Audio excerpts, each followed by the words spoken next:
Have you ever wondered what games you should keep or you should lose? Find out here at Purge Reviews. Kings and Assassin is a two-player only cat and mouse game, kind of in the vein of Mr. Jack if you played that, or Phantom of the Opera.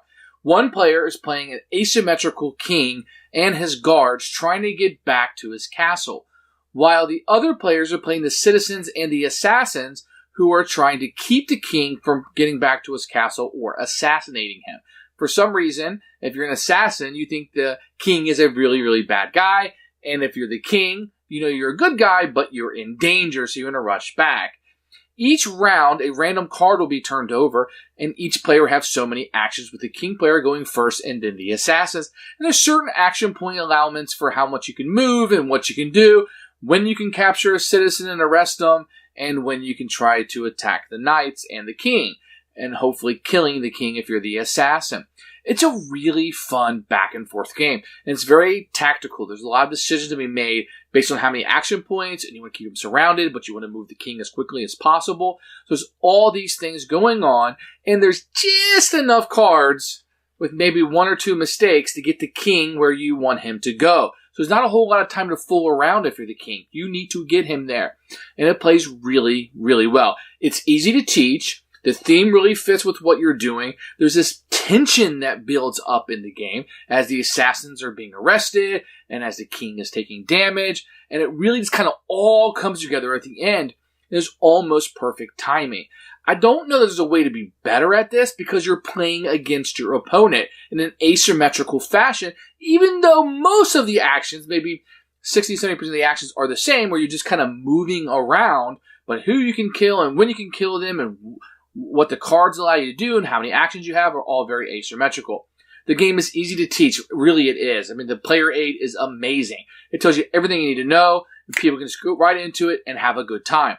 And that's what you will have with this game. It is a very good time. If you're into two-player games and you play with a spouse or a buddy or a friend or even somebody you don't like very much, this is a game to play.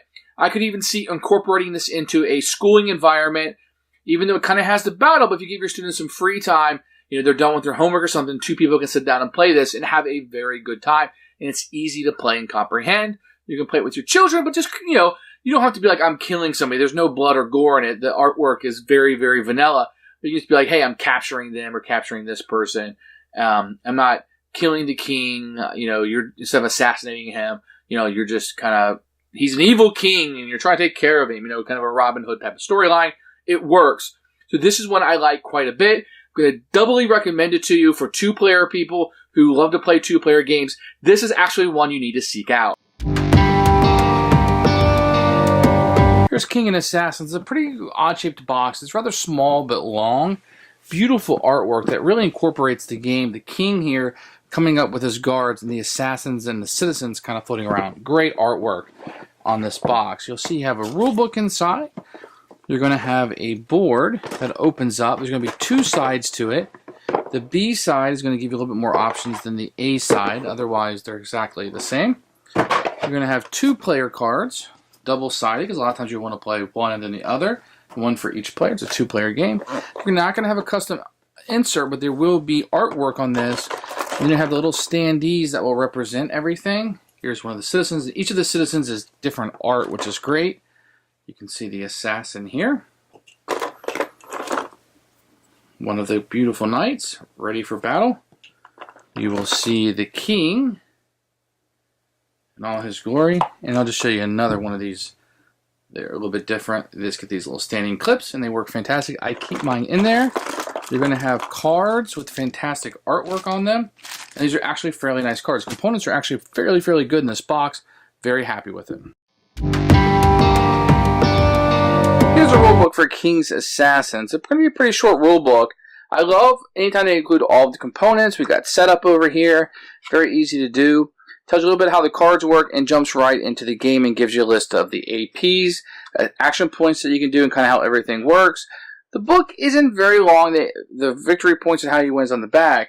But where the game really shines is these player aids. I mean, really, once you know how to play the game and kind of have a general concept, this is really all you need to run the game. You won't be referring to the book very much at all. Fantastic, fantastic player aids. Okay, so here's what the game is going to look set up. You're going to have the king over here, have his guards surrounding him, and everywhere there's an X, you're going to put a citizen. Everywhere there's a circle, you'll put the king. Then you have like a little cross here for the king. Now this is side B. There's going to be two options. You can start the king here or start the king here. Now if you're the king, what you're trying to do is get him to the gate and inside. So not only do you have to land on the spot, you have to use an extra point to get in or kill all three assassins. If you're the assassin player, you want to do 2 damage to the king, or you want to prevent him, by the time all the cards are done, of not getting back to his safety. Also for setup, the assassins will not be on the board. They're going to be hidden within the citizens. The king player will not know which people are the assassins.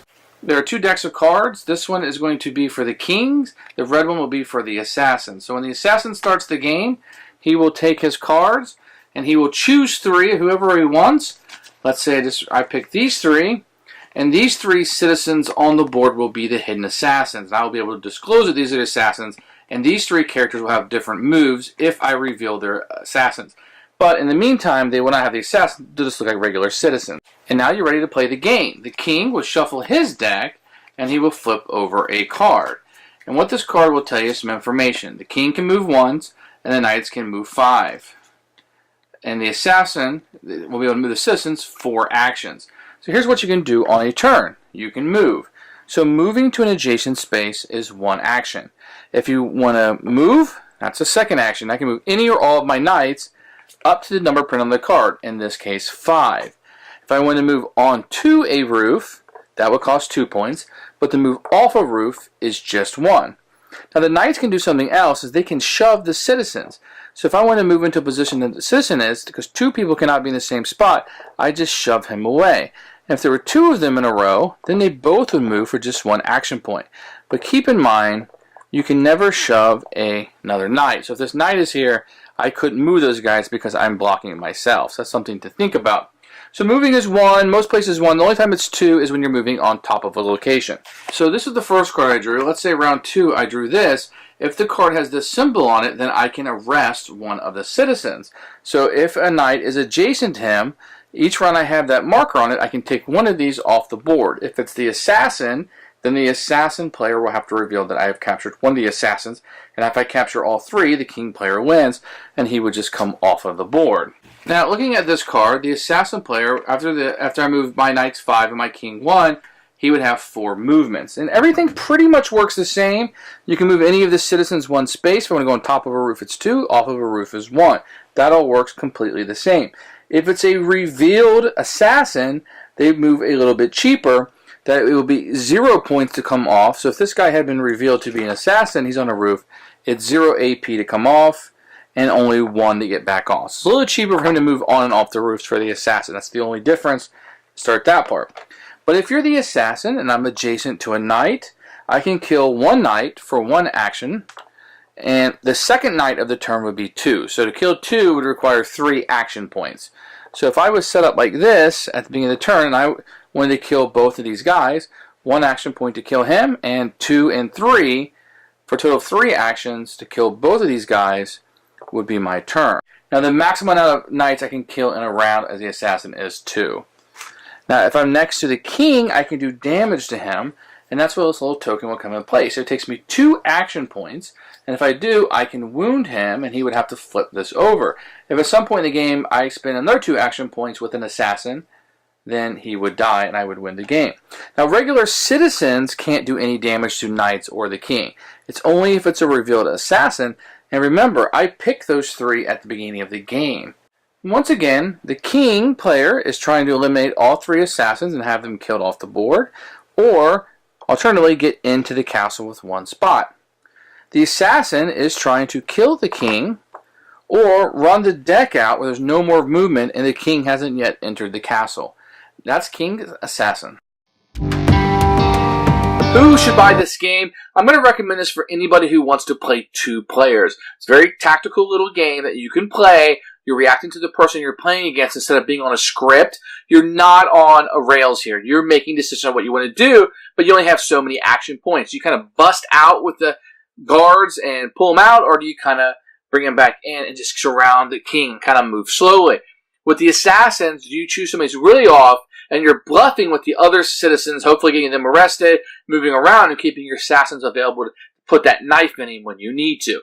Excellent, excellent choice. This could be a gateway game. If you're really into games and you're just playing like Balloon Cup, Lost Cities, or you haven't even played those yet, you can literally jump into this and have a very good time. The player aids are so helpful. Just most of the game is just moving around and how you move it. Think of checkers with theme and strategy and all kinds of fun things going on.